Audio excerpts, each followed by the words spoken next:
नमस्ते। आज हम लोग क्लास 9th की हिंदी पुस्तक कृतिका की रीढ़ की हड्डी जो कि एक एकांकी है उसका सारांश जानेंगे। तो आइए पढ़ते हैं।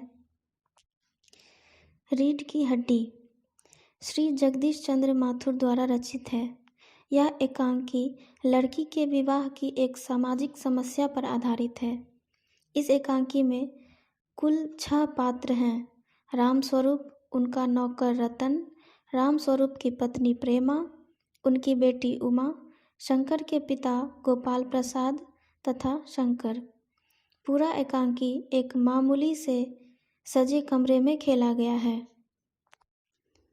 उमा को देखने के लिए गोपाल प्रसाद और उनका लड़का शंकर आने वाले हैं।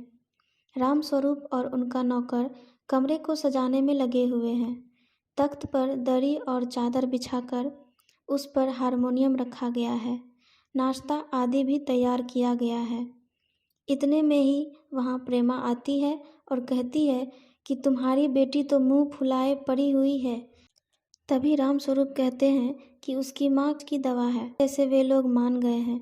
अब तुम्हारी बेवकूफ़ी से सारी मेहनत बेकार चली जाए तो मुझे दोष मत देना। तब प्रेमा कहती है, तुमने ही उसे पढ़ा लिखा कर सिर चढ़ा लिया है। मैंने तो पाउडर वाउडर उसके सामने ला कर रखा है, पर वह इन सब चीज़ों से नफरत करती है। रामस्वरूप कहते हैं, ना जाने इसका दिमाग कैसा है।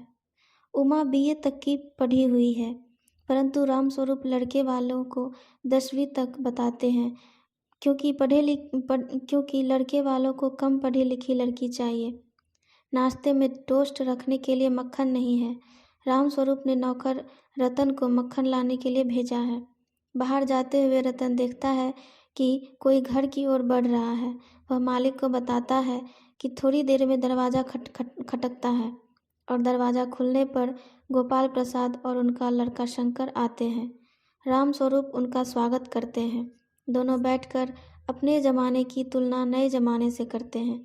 अपनी आवाज़ और तरीके को बदलते हुए गोपाल प्रसाद कहते हैं, अच्छा तो साहब बिजनेस की बात की जाए। वे शादी विवाह को एक बिजनेस मानते हैं। रामस्वरूप उमा को बुलाने के लिए जाते हैं। तभी पीछे से गोपाल प्रसाद अपने बेटे शंकर से कहते हैं कि आदमी तो भला है, मकान वकान से हैसियत बुरी नहीं लगती है, पर यह तो पता चले कि लड़की कैसी है। वे अपने बेटे को झुककर बैठने पर डांटते हैं। रामस्वरूप दोनों को नाश्ता कराते हैं और इधर उधर की बातें भी करते हैं। गोपाल प्रसाद लड़की की सुंदरता के बारे में पूछते हैं तो रामस्वरूप कहते हैं, वह तो आप खुद देख लीजिएगा। फिर जन्म पत्रियों के मिलाने की बात चलती है तो रामस्वरूप कहते हैं कि मैंने उन्हें भगवान के चरणों में रख दिया है, आप उन्हें मिला हुआ ही समझ लीजिए। बातचीत के साथ ही गोपाल प्रसाद लड़की की पढ़ाई लिखाई के बारे में पूछना चाहते हैं। वो कहते हैं कि हमें तो मैट्रिक पास बहू चाहिए, मुझे उससे नौकरी तो करानी नहीं है। उमा को बुलाने पर वह सिर झुकाए तथा हाथ में पान की तस्तरी लिए आती है।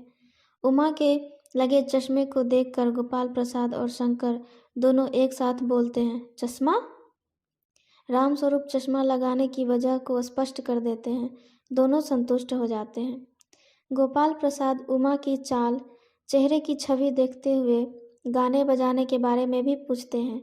सितार उठाकर गीत सुनाती हुई उमा की नज़र उस लड़के पर पड़ती है तो वह उसे पहचान कर गाना बंद कर देती है। फिर उमा से उसकी पेंटिंग सिलाई के बारे में पूछा जाता है। इसका उत्तर रामस्वरूप दे देते हैं। तब गोपाल प्रसाद उमा से कुछ इनाम विनाम जीतने के संबंध में पूछते हुए उमा को ही उत्तर देने के लिए कहते हैं। रामस्वरूप भी उमा से ही जवाब देने के लिए कहते हैं और मजबूत आवाज़ में, मैं क्या जवाब दूं बाबूजी? जब कुर्सी मेज बेची जाती है तब दुकानदार मेज कुर्सी से कुछ नहीं पूछता, केवल खरीदार को दिखा देता है, पसंद आ जाए तो अच्छा, वरना।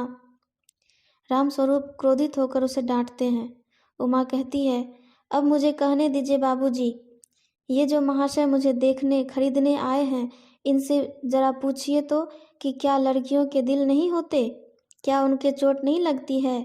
लड़कियां मजबूर भेड़ बकरियां हैं क्या? जिन्हें कसाई अच्छी तरह देखभाल कर जाए। गोपाल प्रसाद तनाव में आकर कहते हैं, राम स्वरूप बाबू, क्या आपने मुझे मेरी बेइज्जती करने के लिए यहाँ बुलाई थी? उमा कहती है, आप इतनी देर से मेरी नाप तौल कर रहे हैं, इसमें हमारी बेइज्जती नहीं हुई? और ज़रा अपने साहबजादे से पूछिए कि अभी पिछली फरवरी में ये लड़कियों के हॉस्टल के आसपास क्यों चक्कर काट रहे थे और ये वहाँ से कैसे भगाए गए थे। गोपाल प्रसाद बोलते हैं, तो क्या तुम कॉलेज में पढ़ी हो? उमा, हाँ पढ़ी हूँ, बीए पास किया है। मैंने न तो कोई चोरी की है और न ही आपके पुत्र की तरह इधर उधर ताक झांक कर कायरता का प्रदर्शन किया। गोपाल प्रसाद खड़े हो जाते हैं और रामस्वरूप को बुरा भला कहते हुए कहते हैं, अपने बेटे के साथ दरवाजे की ओर बढ़ते हैं। उमा पीछे से कहती है, जाइए, जरूर जाइए।